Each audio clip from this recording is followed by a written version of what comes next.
Welcome to Suman TV. నేను వర్మ. కొన్ని సంఘటనలు మనకు చాలా ఆసక్తిని కలిగిస్తూ ఉంటాయి. కొన్ని సంఘటనలు ఆలోచింపజేస్తాయి. కొన్ని సంఘటనలు ఆశ్చర్యపరుస్తాయి. మూలపేటలో జరిగిన అలాంటి సంఘటన truth is stranger than fiction, వాస్తవం కల్పన కంటే బలమైంది అన్న సూక్తిని మరోసారి రుజువు చేస్తుంది. ఇప్పుడు 12 ఏళ్ల క్రితం కాకినాడ బీచ్లో 10 రూపాయల వేరు శనక్కాయలు చిన్నపిల్లలకు ఇచ్చినందుకు గాను ఇన్నాళ్ల తర్వాత ఆ NRI కుటుంబం ఆ చిరు వ్యాపారిని వెతుక్కుంటూ వచ్చి తమ రుణం చెల్లించుకోవడం ఇప్పుడు తూర్పుగోదావరి జిల్లాలో చర్చనీయాంశమైంది. అసలు ఏం జరిగింది అన్నది ఇప్పుడు తెలుసుకునే ప్రయత్నం చేద్దాం. వేరుశనకాయలు ఆయన వీళ్ళ హస్బెండ్ అనమాట. ఆయన దగ్గర వేరుశనకాయలు తీసుకున్న తర్వాత పిల్లలకి ఇచ్చాడు. ఇచ్చిన తర్వాత నేను డబ్బులు చూస్తే జేబులో డబ్బులు లేవన్నాను. పర్స్ ఇంట్లో మర్చిపోయి వెళ్ళాను నేను. ఇప్పుడు 12 ఏళ్ళు అయిపోయింది అన్నట్టు. ఆ బాబు పాప గుర్తుపెట్టుకున్నారు వాళ్ళు. అతన్ని గుర్తుపెట్టుకుని మళ్ళీ ఇప్పుడు యూఎస్ వచ్చినప్పుడు, ఇప్పుడు ఇండియా వచ్చినప్పుడు ఆ తాతకి డబ్బులు ఇద్దామంటే చంద్రశేఖర్ రెడ్డి గారు చెప్తే ట్రేస్ చేశారు. ఎప్పటి నుంచో అనుకుంటున్నాం, కానీ అందువల్లది చెప్తే ట్రేస్ అవ్వలేదు. ఫైనల్గా చంద్రశేఖర్ రెడ్డి గారు ట్రేస్ చేస్తే ఈరోజు పిల్లలు, నేను ఇచ్చింది ఏం లేదు, పిల్లలు అనుకుని పిల్లలు చేసింది అనమాట. వాళ్ళ ఆయన చనిపోయాడంట అబ్బాయి. సో వాళ్ళ ఆవిడ కొద్దిగా డబ్బులు వేయడం జరిగింది.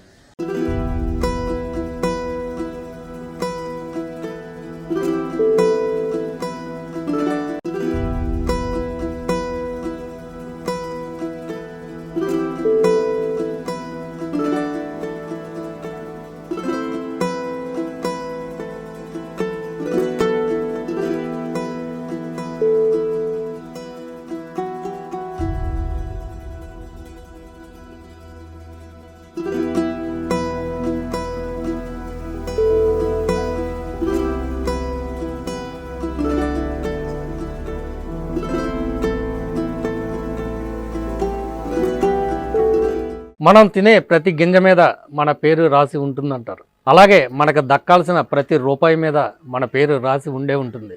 ఆ విషయాన్ని ఈ మూలపేటలో జరిగిన సంఘటన రుజువు చేస్తూ ఉంది. కొత్తపల్లి మండలం నాగులపల్లికి చెందిన గింజాల పెద సత్తయ్య ఈ బీచ్ రోడ్లో ఇటు ఉప్పాడు నుంచి అటు కాకినాడ వరకు వేరు శనగకాయలు విక్రిస్తూ జీవనం సాగిస్తూ ఉండేవాడు. సత్తయ్యకి భార్యతో పాటు 3 అమ్మాయిలు, 1 కుమారుడు కూడా ఉన్నాడు. తన రెక్కల కష్టం మీద ఈ కుటుంబాన్ని అంతా అతను సాగుతూ ఉండేవాడు. ఈ నేపథ్యంలోనే కాకినాడకు చెందిన ఓ NRI నేమాని మోహన్ తన 2 పిల్లలు ప్రణవ్ అలాగే సుచితలతో ఈ బీచ్ రోడ్లో తిరుగుతున్నప్పుడు ఆయన దగ్గర 10 రూపాయలకి వేరు శనగకాయలు కొనుక్కున్నారు. పెద సత్తికి డబ్బులు చెల్లిందామనేటప్పటికీ ఆయన పర్స మర్చిపోయిన విషయం గుర్తొచ్చింది. ఈ నేపథ్యంలో పెద సత్తియ ఎంతో ఉదారతని ప్రదర్శిస్తూ చిన్నపిల్లలే కదా బాబు, రేపు ఎప్పుడైనా వచ్చినప్పుడు ఇద్దరుగానులే, బాధపడకండి అంటూ కూడా నచ్చజెప్పడంతోనే ఈ నేమాని మోహన్ కుటుంబం ఇంటికి వెళ్ళిపోయింది. ఆ తర్వాత వాళ్ళు అమెరికా వెళ్ళిపోవడం జరిగింది. అయినా కానీ పెద సత్తీకు బాకీ పడ్డ 10 రూపాయల గురించే వారి కుమారుడు ప్రణవ్ ఆలోచిస్తూ ఉండేవాడు. పదే తండ్రికి చెప్తూ ఉండేవాడు, ఆ 10 రూపాయల బాకీ మనం ఎలాగైనా సరే తీర్చాలని. ఇదే నేపథ్యంలో ఇండియాకు వచ్చినప్పుడల్లా ఈ కాకినాడ బీచ్లో పెద సత్తయ్య కోసం ఈ మోహన్ ఫ్యామిలీ వెతికింది. ఇలా 12 ఏళ్ళు గడిచిపోయి ఇదే క్రమంలో ఇండియా వచ్చినప్పుడల్లా ఆ పెద సత్తయ్య కుటుంబం కోసం నేమాని మోహన్ గారి ఫ్యామిలీ వెతుకుతూ ఉండేది. ఈ నేపథ్యంలోనే 12 ఏళ్ల తర్వాత పెద సత్తయ్య ఆసూకినైతే వారు తెలుసుకోగలిగారు. కానీ అప్పటికే జరగాల్సిన నష్టం జరిగిపోయింది. పెద సత్తయ్య ఆర్థిక ఇబ్బందులతో ఆత్మహత్య చేసుకున్నాడన్న విషయం తెలిసి మొత్తం ఆ కుటుంబం మొత్తం కుమిలిపోయింది. మనతో పాటు పెద సత్తయ్య భార్య గంగ ఉన్నారు. ఏం జరిగింది అన్నదే వాళ్ళని అడిగి తెలుసుకునే ప్రయత్నం చేద్దాం. అతను పీసీలో కాయలు అమ్మిపోరండి. కాయలు అమ్మితే ఏం మనకు తెలియదండి, ఆయన ఎప్పుడు ఇచ్చారు ఎప్పుడు మానేరు ఇచ్చానని మన తోటి చెప్పలేదండి. చెప్పలేదు, చేయలేదు. బాబు 3కి 3 పొట్లాలు ఇవ్వన్నారంట. అంటే 3కి 3 పొట్లాలు ఇచ్చాడంటండి. ఇచ్చాకను డబ్బులు చూసుకోబోతుకి డబ్బులు లేవంటండి. డబ్బులు లేకపోతే ఇదేంటండి, మా పిల్ల అన్న ఒకటే మీ పిల్ల అన్న ఒకటే కాయలు ఇచ్చేతంటే సార్ వద్దండి ఇవ్వద్దండి, మా పిల్లలన్న ఒకటే మీ పిల్ల అన్న ఒకటే, ఆ కాయలు తిన్నయండి పిల్లల్ని అని ఆ కాయలు ఇచ్చేసారంటండి. ఇచ్చేస్తే అయితే కాయలు ఇచ్చేసాక అప్పుడు ఫోటో ఆయన తీసుకొని వెళ్ళిపోయారంటండి. వెళ్ళిపోయాక అప్పుడు మమ్మల్ని అప్పుడే నెల ఆడబెట్టి ఎత్తుతున్నారంటండి. ఆ డబ్బులు మాకు ఇవ్వనాక వాళ్ళ సాయి ప్రకారంగా 25,000 రూపాయలు మాకు ఇచ్చారండి. మా పిల్లల్ని మమ్మల్ని తినమని మాకు చెల్లిపోయినా అతను మాకు ఆస్కారం పెట్టి వెళ్ళాడండి ఆ 25,000కని. వ్యాపారం పండు 4 రోజులు చేసి మా పిల్లలకి ఇబ్బంది లేకుండా చక్కపెట్టేవాడండి. ఒక కొడుకండి నాకు. ఆ కొడుకు తాగుబోతాడండి. 3 ఆడపిల్లలండి నాకు. నాకు ఆ కొడుకుకి ఆస్కారం ఏమీ లేదండి. ఆ ఇల్లు మీద 4 లక్షలు తెచ్చుకొని మేము బతికేస్తున్నామండి. అతను చచ్చిపోయాక ఖర్చుకి తినడానికి అన్నీ తెచ్చుకున్నామండి. ఏమ్మా ఎందుకు చనిపోయాడు? అంత బాధ ఎందుకు కలిగిందా? అంత అప్పులు చేశారండి.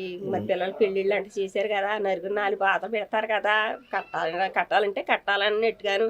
కొడుకు చూస్తే తాగుబోతాడు. ఇంకేటి నా బతుకు ఇంకంతే కదా, నేను కట్టబడే కదా పిల్లల్ని పెంచాలి.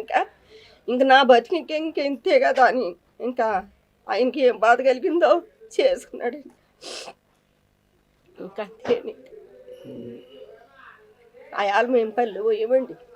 పల్లె పోయి రాబోతుకి ఆయన ఇంట్లో తలుపులే చేసుకొని ఆత్మహత్య చేసుకున్నారు.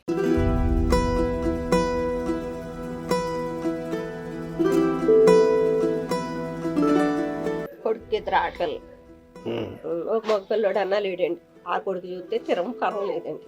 సో మనం చూడొచ్చు, పెద్ద సత్తయ్య గారి భార్య గంగ గారు చాలా ఆవేదన వ్యక్తం చేస్తూ ఉన్నారు. మొత్తం పెద్ద సత్తయ్య రెక్కల కష్టం మీద తమ ఫ్యామిలీ అంతా బతికేది. అయితే 3 ఆడపిల్లలకి పెళ్లి చేస్తున్న క్రమంలో అప్పుల పాలు అయిపోయాడు. సున్నిత మనస్కుడు కాబట్టి ఈ అప్పులు చేసిన క్రమంలో ఎవరో ఏదో ఒక మాట అని ఉంటారో దాన్ని తట్టుకోలేక అతను అర్ధాంతరంగా తను సాలించాడు. అతన్ని వెతుక్కుంటూ ఈ NRI కుటుంబం వచ్చి ఆ సాయం చేయడంతోనే మొత్తం ఈ కుటుంబం అంతా కూడా చాలా కృతజ్ఞత చూపుతూ ఉన్నారు. ఆ పెద్ద సత్తయ్యని తెలుసుకుని తమలో తామే కుమిలిపోతూ ఉన్నారు. పెద్ద సత్తయ్యని వెతకడానికి ఆ కుటుంబం దగ్గర ఉన్న ఒకే ఒక్క ఆధారం, ఆ రోజు ఏదైతే ఉందో ఆ రోజు అతని దగ్గర శనగకాయలు కొనుక్కున్నప్పుడు ఆ మోహన్ గారి అబ్బాయి ప్రణవ్ తీయించుకున్న ఒకే ఒక్క ఫోటో. ఆ ఫోటోతోనే ఈ 12 ఏళ్ల నుంచి కూడా పెద్ద సత్తయ్య ఆసూకి కోసం వాళ్ళు వెతికారు.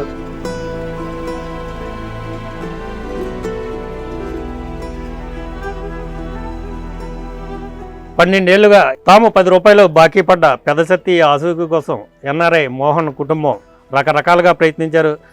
బీచ్ మొత్తం ఉన్న సిరు వ్యాపారులందరినీ కూడా పెద్ద సత్తయ్య అడ్రస్ కోసం అడిగారు. అయినా కానీ వాళ్ళు పట్టుకోలేకపోయారు. ఈ క్రమంలోనే ఆయనకి ఫ్రెండ్ అయిన కాకినాడ ఎమ్మెల్యే ద్వారంపూడి చంద్రశేఖర్ రెడ్డికి విషయం చెప్పడంతోనే ఈ తీర ప్రాంతంలోని వైసీపీ నాయకుల అందరి ఫోన్లకి వాట్సాప్ సందేశాల్లో ఈ పెద్ద సత్తయ్య ఫోటోని పంపారు. ఈ క్రమంలోనే పెద్ద సత్తయ్య ఆసూకి బయటపడింది. పెద్ద సత్తయ్య ఆసూకిని ఎలా కనిపెట్టగలిగారు మోహన్ కుటుంబం మాట్లాడడానికి మనతో పాటు పెద్ద సత్తయ్య మేనల్లుడు సూరిబాబు ఉన్నారు. చెప్పండి సూరిబాబు గారు, అసలు ఏమనుకున్నారు? మిమ్మల్ని ఎలా అప్రోచ్ చేయరు మోహన్ కుటుంబం? నాకు వాట్సాప్లో పంపించారండి మా మామయ్య గారి ఫోటో. ఆ మామయ్య గారి ఫోటో కిందేమో వాళ్ళు పిఏ గారి నెంబరు, మన ఎమ్మెల్యే గారి నెంబరు, అదే ఎమ్మెల్యే గారి పిఏ గారి నెంబర్ మనకి వాట్సాప్లో పంపించారండి. ఆ నెంబర్కి నేను కాల్ చేశానండి. కాల్ చేస్తే ఆ పిఏ గారు మాట్లాడారు. అంటే ఏమన్నా వాట్సాప్లో ఫోటో కింద ఈ ఫోటో, అదే ఈ ఫోటోలో ఉన్న వ్యక్తి మాకు చాలా సహాయపడ్డాడు, మాకు ఆపదలో చాలా సహాయపడ్డాడు, చాలా సహాయపడ్డాడు అని పంపించారండి. అంటే ఇదేంటి సహాయపడడం అని మేము భయపడతా వెళ్ళామండి అక్కడికి. మా గురించి వాళ్ళు కొన్ని పనులు కూడా మానుకుని ఉన్నారండి ఎమ్మెల్యే. అదే మీరు ఏమనుకున్నారు? ఈయన చనిపోయిన తర్వాత ఏంటి ఎలా జరిగిందని ఏమన్నా అనుకున్నారా మీరు? ఏముందండి, ఇంకా అలాగా రప్పింటున్నారేమో కుటుంబాన్ని, ఏమైనా బాకీ అంటే ఏమైనా చేసేయడమో అని కొంచెం భయపడ్డామండి మేము. అంటే అప్పు ఏమన్నా ఉన్నాడేమో, అప్పు కోసం అనుకున్నారా? భయపడ్డామండి. జరుగుతుంది ఎమ్మెల్యే గారు కబురు పంపించారు కదా. తర్వాత దీనికి మా స్మార్ట్ సిటీ చైర్మన్ అయిన అల్లు రాజ్బాబు గారు ఫోన్ చేశానండి. చేస్తే నేను కనుక్కుంటాను, మీరు మామూలుగా రమ్మన్నారు కాబట్టి మీరు అక్కడికి రండి అని అన్నారండి. ఆయన సలహా కూడా తీసుకుని వెళ్ళామండి. 12 ఏళ్ళ నుంచి ఎదుగుతూ ఉన్నారు కదా, అప్పుడే ఈ మావయ్య వాళ్ళకి కనపడి ఉంటే, ఈ డబ్బు సహాయం అంది ఉంటే బతుకుండొచ్చు కూడా అని ఆశ కలిగిందండి. ఈ కౌరు అయినట్టుగా ఈ ఆనందం ఆయనకి జరిగి ఉంటే. అంటే ఏమని చెప్పారు మోహన్ గారి కుటుంబం? ఎలా ఎతికారు? ఏమన్నా చెప్పారా మీకు? మాకేం చెప్పారండి, మేము కాకినాడ వచ్చేటప్పుడల్లా మేము చాలాసార్లు ప్రయత్నం చేసామండి. ఎవరు అసూకి చెప్పలేదు. నా ద్వారంపూడి చంద్రశేఖర్ రెడ్డి గారు, నేను క్లాస్మేట్, మా ఇద్దరికి ఫ్రెండ్షిప్. అక్కడికి వెళ్ళి మేము ఫేస్బుక్లోని గంట పెట్టించి మీ అడ్రస్ పట్టుకున్నామండి. ఆయన ద్వారాగా దొరికిందండి ఇన్నాళ్ళకి అని చెప్పి మోహన్ గారు అన్నారు. ఎవరు చెప్పలేదంటండి. ఫోటో కూడా చూపించారంటండి చాలామంది. పలానా మూలపేట అండి, లేకపోతే నాగలపల్లి అని చెప్పిన ఆయన ఇదే ఉందండి, మరి ఎవరు చెప్పలేదని అన్నారండి మోహన్ గారు. ఇప్పుడు ఏం చేయబోతున్నారు మీ అత్తగారు ఈ డబ్బులతో? ఏం చేయబోతున్నారండి, ఇప్పుడు పండక్కి కుర్రోళ్ళకి ఒక 5-6 వేల రూపాయలు ఖర్చు పెట్టేసుకుందండి. నేను మా తమ్ముడు కాయగూరలు వ్యాపారం చేస్తున్నాడండి, వాటితో పాటు చిన్న కాయగూరలు కొట్టి పెట్టుకో బాప్ప అని చెప్తున్నానండి మా తమ్ముడు నేను కలిపి. అలాగే చేయాలి బాబు అని అంటుందండి.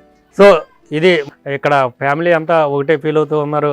ఇప్పటి నుంచో 12 ఏళ్ళ నుంచి ఈ పెదశెట్టి కుటుంబం కోసం ఆ ఎన్ఆర్ఐ ఫ్యామిలీ వెతుకుతూ ఉంది. కొంచెం ముందుగానే ఒకవేళ ఈ పెదశెట్టి ఆసుకి ఆ ఫ్యామిలీకి తెలిస్తే వాళ్ళ సహాయం అందితే కనుక పెదశెట్టి బ్రతికి ఉండేవాడేమో అని వీళ్ళు ఆశాభావం వ్యక్తం చేస్తూ ఉన్నారు. మరోవైపు ఈ పెదశెట్టికి చేసిన ఆర్థిక సాయంతో ఆ పెదశెట్టి భార్య గంగసేత ఒక కూరగాయల కొట్టు పెట్టించి ఆవిడకి జీవనోపాధి కల్పించేలా చూడాలని ఈ కుటుంబ సభ్యులంతా ఆలోచిస్తూ ఉన్నారు. ఆ విధంగా ఆవిడ ఆ వ్యాపారం మీద దినదినాభివృద్ధి చెందాలని మనం ఆశిద్దాం. సో ఇది కాకినాడ బీచ్లో ఓ సిరు వ్యాపారికి బాకీ పడ్డ 10 రూపాయలు తీర్చడానికి ఓ ఎన్ఆర్ఐ పుష్కర కాలం పాటు సాగించిన అన్వేషణ మీద స్పెషల్ ఫోకస్. మరో ఆసక్తికర అంశంతో మళ్ళీ కలుద్దాం. Until then please like, share and subscribe to Suman TV.